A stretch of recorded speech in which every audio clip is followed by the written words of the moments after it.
Assalamualaikum warahmatullahi wabarakatuh. Nama saya Nofriansyah Rizky Ramadan, kelas 12 IPA 1, dan saya ingin menceritakan biografi dari jenderal dan juga pejuang agama Islam, yaitu Salahuddin Al-Ayyubi.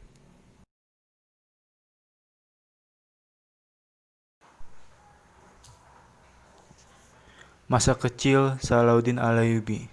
Salahuddin Al-Ayyubi berasal dari bangsa Kurdi. Ayah beliau bernama Najmuddin Ayyub dan pamannya Asaduddin Syirkuh hijrah migrasi meninggalkan kampung halamannya dekat Danau Van dan pindah ke daerah Tikrit atau Iran.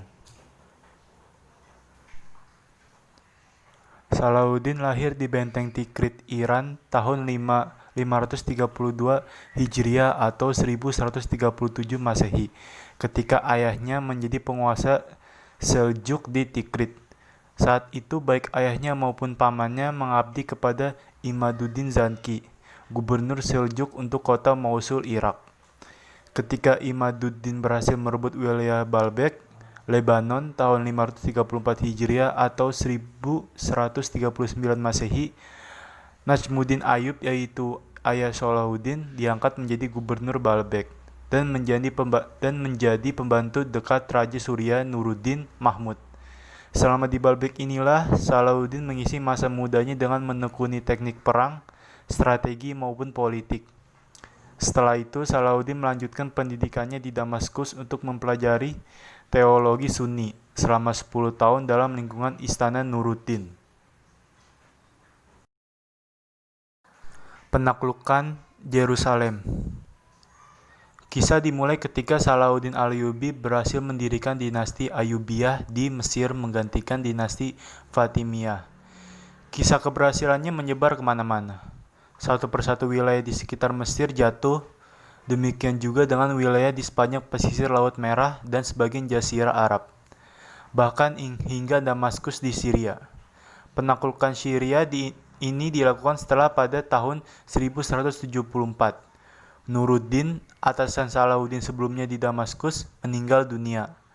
Ia mewariskan keturunan yang lemah untuk memimpin wilayah tersebut. Atas pertimbangan inilah Salahuddin kemudian mengambil alih kekuasaan di sana.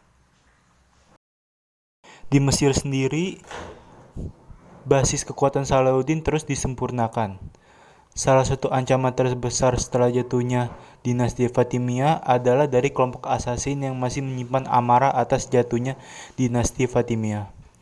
Setelah menyelesaikan semua urusan dalam negerinya, Salahuddin kemudian menyatukan semua wilayah muslim ke dalam satu kesatuan kekuasaannya.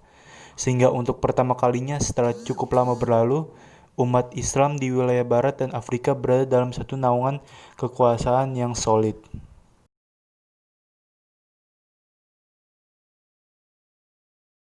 Supremasi kekuasaan Salahuddin ini ternyata secara perlahan mulai mengganggu eksistensi kekuasaan pasukan salib yang berkuasa di Yerusalem. Mereka sudah menguasai kota suci ini tak lama sejak Paus Urban mendeklarasikan perang salib tahun 1095 di Clermont Selatan, Prancis. Sejak saat itu mereka nyaris menguasai semua wilayah di sekitar Yerusalem, termasuk jalur-jalur perdagangan di wilayah tersebut. Tapi situasi berubah sejak berdirinya dinasti Ayyubiyah. Belum pernah sebelumnya mereka dikelilingi wilayah-wilayah muslim yang bersatu. Sedang di sisi lain perpecahan yang parah juga terjadi di internal kubu pasukan salib yang menguasai Yerusalem. Awal Perang Hattin. Ada 3 tokoh utama dalam perang itu, yaitu Reinhard of Katlin, Salahuddin Al-Ayyubi, dan King Baldwin V. Sebab terjadinya Perang Hattin. Pada tahun 1185, Baldwin keempat meninggal dunia. Lalu Baldwin kelima naik tahta di usianya yang sangat belia, dan hanya setahun berkuasa ia pun meninggal dunia tanpa meninggalkan keturunan. Kedudukannya kemudian digantikan oleh Guy Lusignan, suami dari ibu Baldwin V, Sibylla. Atas hak Sibylla lah sebenarnya Guy Lusignan menguasai tahta ini. Dan ini menuai kecaman yang luas dari para saingannya. Salah satu pendukung serta Salah satu pendukung setia Guy Lusignan adalah Reinhard dari Catilan, yang ternyata membawa petaka bagi seluruh kekuasaan pasukan salib di Yerusalem.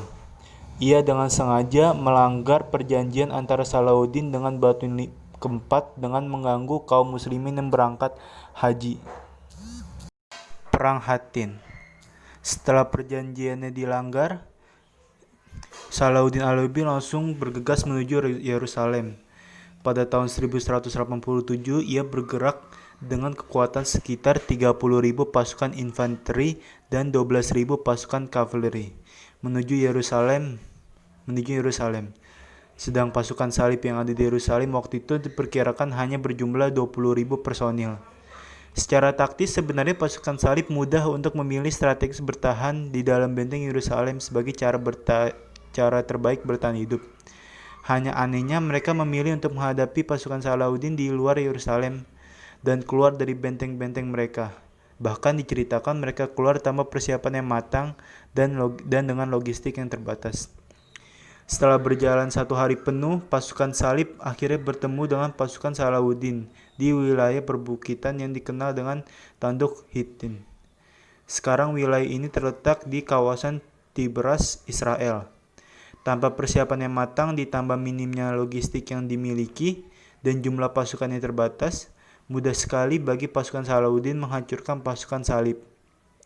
Setibanya di Hittin, pasukan ini langsung dikepung dan dibombardir dengan panah. Kehausan dan frustasi membuat pasukan salib tidak terkoordinir baik. Emmanuel Gayron menyebut ini lebih sebagai pembantaian daripada sebuah penempuran. Akhirnya mudah ditebak. Pasukan salib menyerah dengan hanya menyisakan 3.000 personil dan termasuk juga Guy Lusignan, Raja Yerusalem, dan Reinhard of Catilan. Salahuddin kemudian memerintahkan untuk mengeksekusi sekitar 200 orang ksatria Templar, sedang sisanya dibawa ke Damaskus sebagai tawanan. Salahuddin menetapkan sejumlah bayaran sebagai tebusan atas mereka. Adapun kepada Reinhard, ia tanpa ampun langsung dieksekusi dengan cara dipenggal oleh Salahuddin sendiri. Setelah itu ia menyeret mayat Reinhard ke hadapan Guy Lusignan yang saat itu sudah gemetar ketakutan. Melihat keadaan Guy, Salahuddin dengan tersenyum berkata bahwa seorang raja tak akan membunuh raja yang lain. Ia, Reinhard, dipenggal karena kejahatannya yang begitu besar. Ungkapan ini begitu terkenal sebagai bentuk kemuliaan hati Salahuddin dan dicatat dengan tinta emas oleh para sejarawan baik di timur maupun